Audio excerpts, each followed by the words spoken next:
Hello there friends, subscribers and YouTubers. I got recently some comments asking what if Mexico won the Mexican-American War. So in this video we are going to exactly treat this subject. So what if Mexico won the Mexican-American War?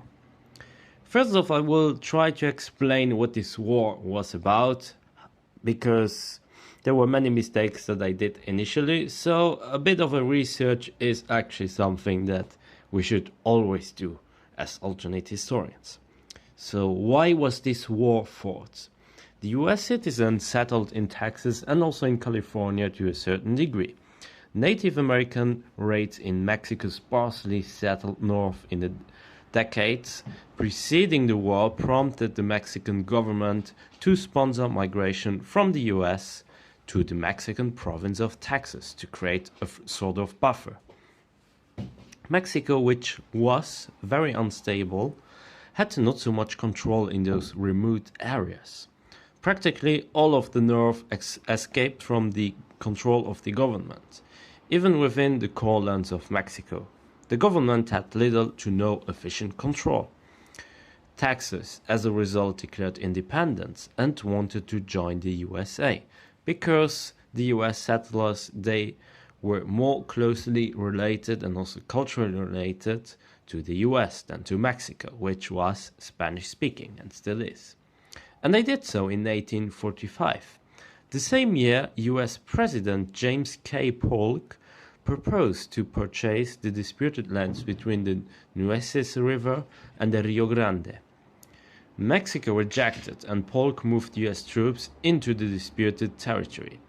Mexican forces attacked an American outpost in the occupied territory, killing 12 US soldiers and capturing 52. The same troops later laid siege to an American fort along the Rio Grande. Polk cited this attack as an invasion of US territory, and the Congress declared war.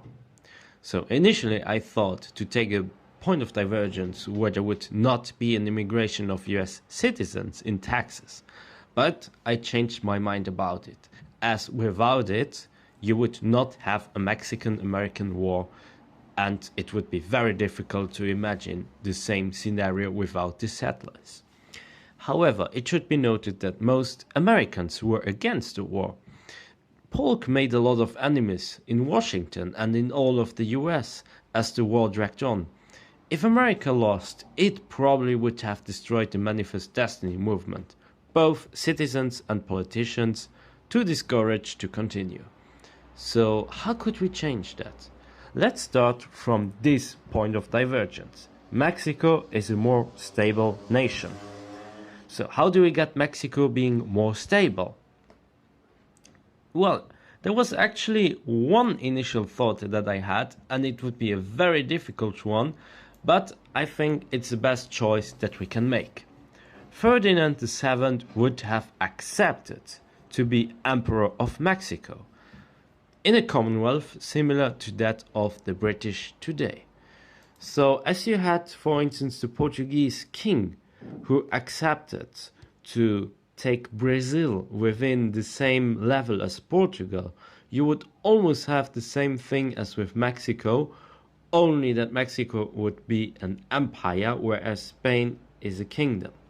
So perhaps they could both come to an agreement where both would say that Ferdinand VII would accept to be king of Mexico.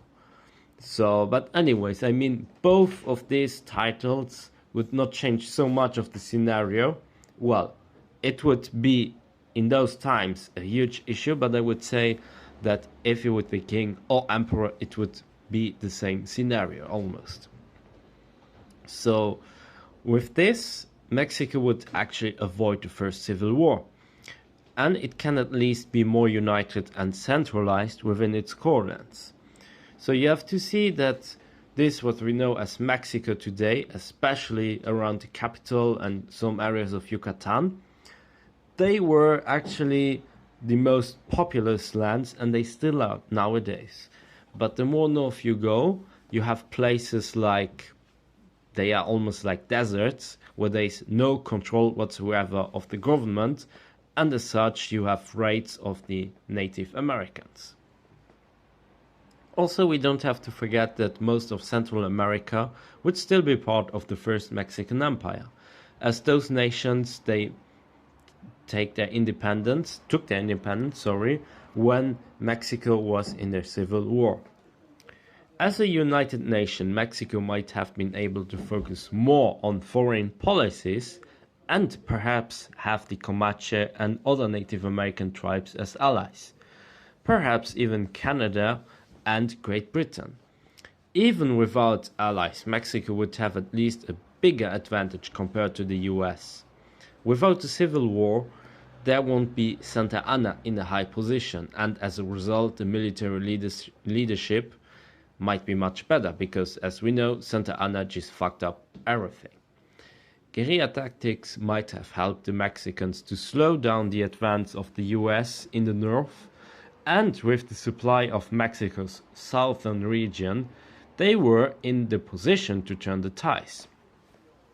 And also you have to see that the Native American tribes, they received some tributes of the Spanish Empire, and when Mexico declared independence and they were in the Civil War, of course they were not able to pay those native tribes, and as such they even had more problems. But even so, if they still support some of those native tribes with the tribute, there will still be some who will of course make the raids, and that's why they would still take American settlers in Texas. As the Americans would be discouraged by the lengthy and costly war over few sparsely populated territories, they would urge the president to stop or at least call for negotiations, which the President Polk would reject. The Mexicans would continue their march and take some fortresses and invade to a certain extent US territory, but never with the idea to take land from the US, only Mexican claimed territories. So maybe they would then take up some old treaties and say, but look, this is still part of Mexico, or they would just finish it and say, okay, we just want to take this disputed area and the rest is yours because we have other problems to deal with. And actually I could imagine that a person like Ferdinand VII could actually take the last position that I just quoted. So after the war would finish, Polk would be impeached, or he would go down as worst president of the United States. And as a result, it would totally, as I said before, destroy the Manifest Destiny movement. I think the Civil War would still happen, and Mexico would be urged to support the CSA, which again would give France and the UK better possibilities to do the same in a hidden way, as they were officially anti-slavery. As a result, the Confederate States of America would still have superior generals, would be in a better position to win. So why would the Civil War still happen? A, because slavery was still an issue, and also B, with all these troubles that they had during the war, there would still be a lot of unrest, which would just add up to this sentiment, and it would result in a really huge civil war. Probably not in the same way, but it would be just something you could not not block or just not abolish. It would just still happen, the civil war. And as you have Mexico as a much stronger nation with actually an European monarch, the French and the English, they are in this better position to support the CSA, as A, the USA would not come and just say Monroe Doctrine, you cannot intervene in here, and also B, Mexicans would actually give them a base where they could launch an expedition. And after this, the Union would be strongly isolationist and also probably try to avoid any further involvement in international politics. They would be totally discouraged by it. The Manifest Destiny would be replaced by a principle of, let's say, what was lost outside must be gained in the inside, could actually be a new motto of the USA, and it would lead to an increased centralization and eventually turn to the remaining union into a unitary state. The CSA could go the opposite way, of giving their states even more autonomy. As for Mexico, they would prosper because there was a need anyways of infrastructure which would reach the Mexican Gulf to the Pacific. You would have a lot of people immigrating from, let's say, China or the rest of Latin America, even Europe, to build those railways.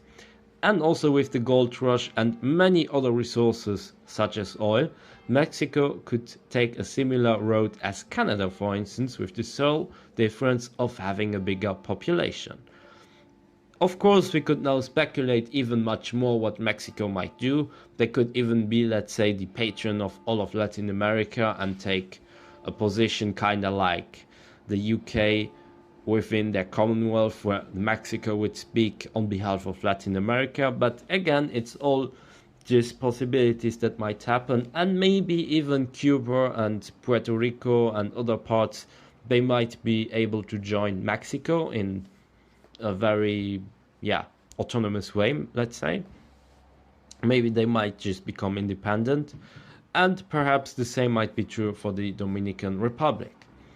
Yeah, so that's it. I hope you enjoyed a lot the scenario, and I hope it was the most plausible as I could do, because I don't like ASP scenarios. So I hope you enjoyed, and see you next time on Althistory Luxembourg. Don't forget to subscribe, give a comment, give a like, and watch all the other videos that I have on my channel. Have a great day.